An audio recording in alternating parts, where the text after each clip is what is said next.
The three-chamber sink sequence for manual cleaning. Ang tatlo-chamber sink na pagkakasunod-sunod para sa manu-manong paglilinis. Theory. Teorya. The 9th edition manual mandates a strict three-chamber sink setup for manual cleaning, wash, intermediate rinse, and final rinse. Iniuutos ng Siyam-gi edition na manual ang isang mahigpit na setup ng three-chamber sink para sa manu-manong paglilinis, paghuhugas, pagbabanlaw sa kalagitnaan, at huling pagbabanlaw.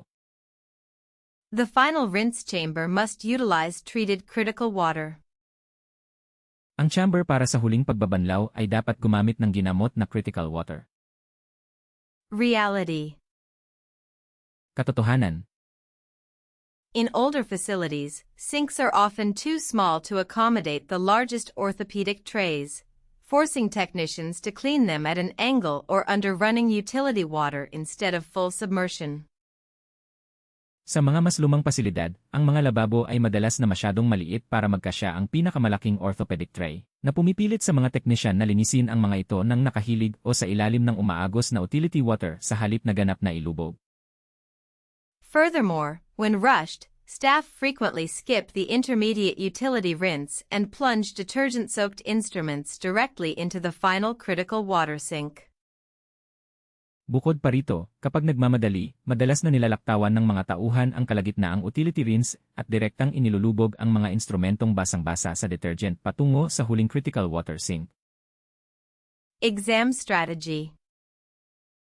Diskarte sa pagsusulit. The exam will test the precise order and purpose of each chamber. Susubukin ng pagsusulit ang tumpak na pagkakasunod-sunod at layunin ng bawat chamber. If a distractor option suggests using standard tap water for the third chamber or mixing enzymatic detergent in the second chamber, it is incorrect.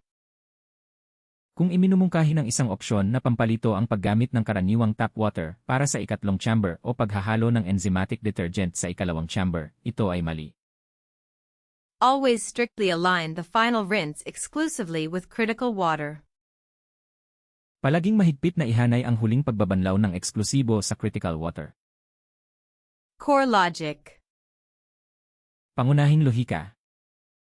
The intermediate rinse is crucial to remove detergent residues that can interfere with high-level disinfectants or leave a chemical film during the sterilization process. Ang kalagitnaang pagbabanlaw ay napakahalaga upang alisin ang mga natitirang detergent na maaaring makagambala sa mga high-level disinfectant o mag-iwan ng kemikal na pelikula sa panahon ng proseso ng esterilisasyon. Maglalabas kami ng mas maraming bilingwal na video para matulungan ang mga hindi katutubong nagsasalita ng Ingles na mas maintindihan.